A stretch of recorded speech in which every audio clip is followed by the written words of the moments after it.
Eskom says it hopes that the lower tariff increase for 2012 will stimulate economic growth and job creation.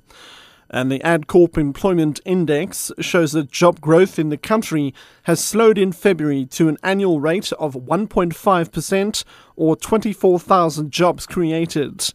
I'm Richard Brooks. Power utility Eskom says it hopes that the lower tariff increase for 2012 will stimulate economic growth and job creation.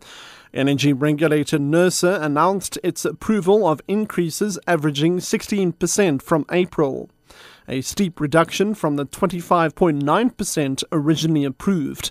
Here's Eskom's Hilary Joffe. We're not yet at cost-reflective tariff. We do have some way to go. But I think compared to 2 years ago when we first applied to the regulator, Eskom is in a much healthier financial position and we have achieved some operational efficiencies. The build program is not in question. We would not have done this if we hadn't been sure that we could still deliver on our commitments to build new power stations and new power lines.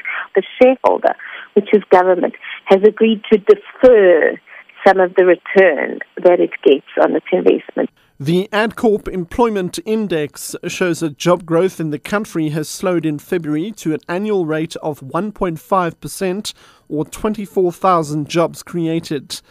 AdCorp said in a statement that the number of jobs created has slowed from 80,000 in January. Asanda Matsunyane has more. Over 90% of the jobs were created in the informal sector.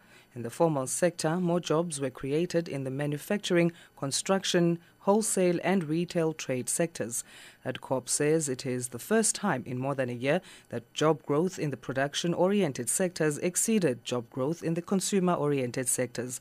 According to the report, employment in mining continued to shrink with a loss of 3,000 jobs in February. Heavy rain is still expected over KZN until the weekend.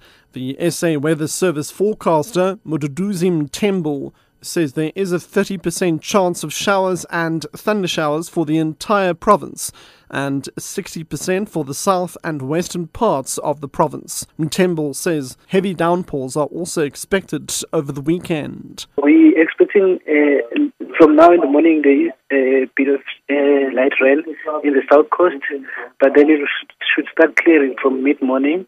Then in the late afternoon, again, we're expecting a 60% chance of showers and thunder showers in the south and the western parts of KZN. And for the entire region, we're expecting a 30% chance of showers and thunder showers. Towards the weekend, we're expecting some heavy falls like it did yesterday. A similar system is coming from Friday all the way to Sunday. Cape Town's tourism authorities say yesterday's Cape Argus Pick and Pay cycle race has raked in more than 500 million rand. Cape Town Routes Unlimited CEO Kelvin Gilfillan says this amounts to significant economic benefits to the city and its surrounds. About 35,000 cyclists participated in the world's biggest timed cycle race. Gilfillan says the scenic beauty of the route makes the annual event the huge success it is. 560 million rand is estimated to have been generated over this past couple of days. So we're really happy because it brings economic spin-offs to Cape Town but also to the surrounding areas. From a tourism point, it is the backdrop. I mean, if those riders would cycle in any other part of the world, they will probably withdraw from the race much earlier. But it's just the sheer beauty of the environment that keeps you going.